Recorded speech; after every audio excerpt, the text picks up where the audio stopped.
आपकी यूट्रस की लाइनिंग नहीं बन रही, एग पुअर क्वालिटी बन रहे हैं, समय पे ओव्यूलेशन नहीं हो रहा, ओव्यूलेशन का पता भी नहीं चल रहा, तो इसका रूट कॉज है एस्ट्रोजन प्रोजेस्टेरोन का इम्बैलेंस। लेकिन इस वीडियो में सीखेंगे कि कैसे हमें किस टेक्निक से इसको हमको बैलेंस करना है। यहाँ किसी मेडिसिन की बात नहीं होती, किसी दवा की बात नहीं होती, नेचुरल कैसे अपनी बॉडी को सुने और उसको समझें, तब तो जाके उसे ठीक कर पाएंगे। तो यही कुछ मैं आपको कन्वे करती हूँ वीडियोस के माध्यम से। डू सब्सक्राइबर्स, और अब आप मेंबर भी बन सकते हैं। वीडियो के नीचे ज्वाइन का बटन है, टच कीजिए, लेवल्स देखिए, सेलेक्ट कीजिए।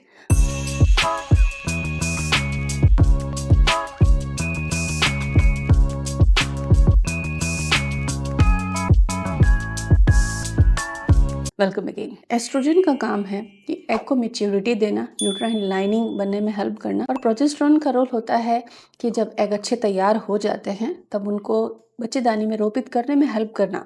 बच्चेदानी में जो उथल पुथल मचती है, कॉन्ट्रैक्शंस एंड संकुचन आते हैं, उसको रोक के स्थिरता देना, जिससे मसल्स कूल हो, काम हो, ब्लड फ्लो बेटर हो, जिससे कि भ्रूण जो है वो रोपित हो सके और गर्भ पनप सके। अगर ये दोनों बराबर मात्रा में शरीर में बन ही नहीं पा रहे हैं तो गर्भ धारण बार बार फेल होता है। तो हार्मोन बैलेंस करके एस्ट्रोजन प्रोजेस्टेरोन का बैलेंस बनाए कैसे, तो आइए अब हम सीखते हैं 15 डेज में estrogen and progesterone reset plan. 1 to 10 day estrogen balance की हम बात करेंगे। 11 to 15 डे प्रोजेस्टेरोन एक्टिवेशन की बात करेंगे। इससे आपकी साइकिल रेगुलर होगी, पीरियड्स नहीं आते हैं, मूड स्विंग है, एंजाइटी है, पीएमएस है, स्पॉटिंग है, शॉर्ट साइकिल है, लॉन्ग साइकिल है, नो एग्स प्रोडक्शन, तो सभी चीजों में ये आपकी पूरी मदद करने वाला है।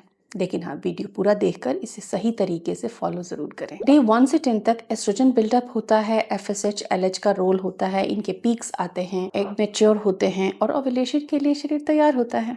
अब यहाँ आपको करना क्या है ये समझिए। तो एक डाइट प्रोटोकॉल आपको फॉलो करना है, जिसमें 1 to 10 डे आपको बीटरूट जरूर यूज करना है। बड़ा बीटरूट है हाफ यूज कीजिए, छोटा बीटरूट है पूरा यूज कर सकती हैं। जूस में, स्मूदी में, सैलेड में, पर मॉर्निंग टाइम में आपको सुबह के 10-11 बजे तक बीटरूट जरूर यूज कर लेना है। इसके साथ आपको अनार यूज करना है, क्योंकि बहुत सारे एंटीऑक्सीडेंट एंड विटामिन सी भी चाहिए। पालक का इस्तेमाल करना है लगभग हर दिन। कुक्ड यूज करना है, रॉ स्पिनच यूज नहीं करना है। कभी पालक, कभी बथुआ, कभी मेथी, कभी सरसों का साग, इन चीजों का आप रेगुलर यूज करें। हर दिन कोई ना कोई leafy vegetable 1 to 10th day तक यूज करें आप। 1 चम्मच घी डाइट में जरूर होना चाहिए जब भी आप सर्व कर रहे हैं फूड।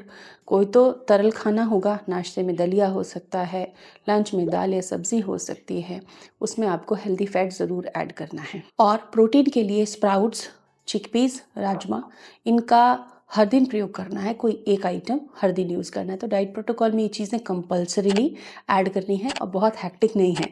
डाइट कुछ तो तैयार करेंगे, क्यों ना इन्हीं चीजों से अपनी डाइट तैयार कर ली जाए। इसका क्लिनिकल लॉजिक मैं आपको बताना चाहूंगी। आयरन है इस डाइट में, इस प्रोटोकॉल में जो मैंने आपको मेंशन किया है अभी, फॉलेट है, मिनरल्स हैं एंड हेल्दी फैट है। ये एस्ट्रोजन को बढ़ने के लिए रॉ मटेरियल है। ये चीज़ें जब आप खाएंगी तो शरीर में एस्ट्रोजन का स्तर बढ़ेगा। तो जिनके पीरियड्स नहीं भी आते हैं, इरेगुलर आते हैं, फिर धीरे धीरे करके शरीर उसको रेगुलर करने में लग जाएगा। सीड थेरेपी, जो कि डाइट का एक इम्पॉर्टेंट हिस्सा है। Flax seeds and pumpkin seeds दोनों 1-1 चम्मच मंचिंग कर लेनी है आपको। ब्रेकफास्ट के बाद करें, लंच के बाद करें, सुबह के पहले हाफ में आधे दिन तक 2-3 बजे तक सीड्स की मंचिंग आपको कर लेनी है। इसमें जो जिंक और लिग्निन्स हैं ये एस्ट्रोजन के लिए बहुत ही फेवरेबल हैं और ये एस्ट्रोजन रिसेप्टर्स को एक्टिवेट करते हैं। आप कुछ लाइफस्टाइल रूल समझते हैं कि डेली वॉक जरूर करना है। इससे क्या होगा, फील गुड हार्मोन्स बनना चालू होंगे एंड कॉर्टिसोल लेवल डाउन जाएगा। जब भी स्ट्रेस बढ़ता है एस्ट्रोजन को ब्लॉक करता है और ये एग बनने की प्रक्रिया को बिगाड़ देगा। तो आपको 10 से 15 मिनट वॉक जरूर करना है, 10 मिनट धूप जरूर लेनी है हर दिन, थोड़ा सा प्राणायाम करना है आपको। कुछ योगा मैं हमेशा बताती हूँ अपने फॉलोअर्स को, उन्हें आपको जरूर फॉलो करना है। फास्टिंग नहीं करनी है आपको किसी तरह की, साथ ही टी कॉफी का इस्तेमाल नहीं करना है। हर्बल ग्रीन टीज का इस्तेमाल करना है जिनमें कैफीन नहीं पाया जाता। अब हम बात करते हैं उस हार्मोन की जो बहुत क्रूशियल है और आज के समय में उसकी डेफिशिएंसी बहुत ज़्यादा होती है, पीसीओएस, थायराइड, किसी भी इशू में, वही प्रोजेस्टेरोन। डे 11 to डे 15 इसके एक्टिवेशन का फेज होता है। इसके बाद ये बढ़ना चालू होता है और ये समय ओव्यूलेशन का भी आ जाता है। तो प्रोजेस्टेरॉन डाइट बूस्टर्स आपको इस समय और ऐड कर देने हैं, जैसे कि शकरकंद, बनाना, नारियल, सूखा नारियल, गुनगुना दूध, रात को हल्दी डाल के, जायफल डाल के या शतावरी ऐड करके, तिल के लड्डू, इन चीज़ों को ज़रूर आप 11 to 15 डेज ऐड करें। जो प्रीवियस सीड्स ले रहे थे उसको आप स्विच कर सकते हो ल्यूटियल फेज के सीड्स में, जैसे कि सनफ्लावर एंड सेसमी सीड्स में। Vitamin B6 and healthy fats जब ये कॉम्बाइन होते हैं, बॉडी को मिलते हैं, तो कॉर्पस ल्यूटियम से प्रॉपर प्रोजेस्टेरॉन सिक्रेशन हो पाता है, ओव्यूलेशन हो पाता है। कुछ बहुत ही ज़रूरी टिप्स मैं बताना चाहूँगी कि हैवी एक्सरसाइजेस ना करें, मॉडरेट एक्सरसाइज करनी है आपको।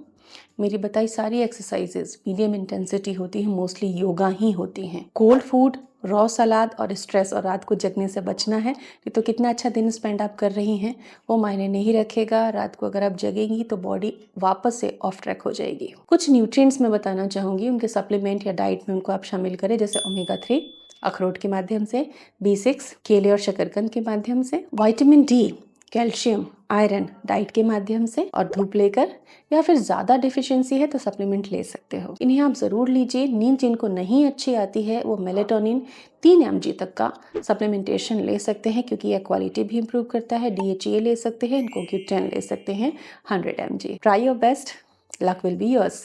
Thank you.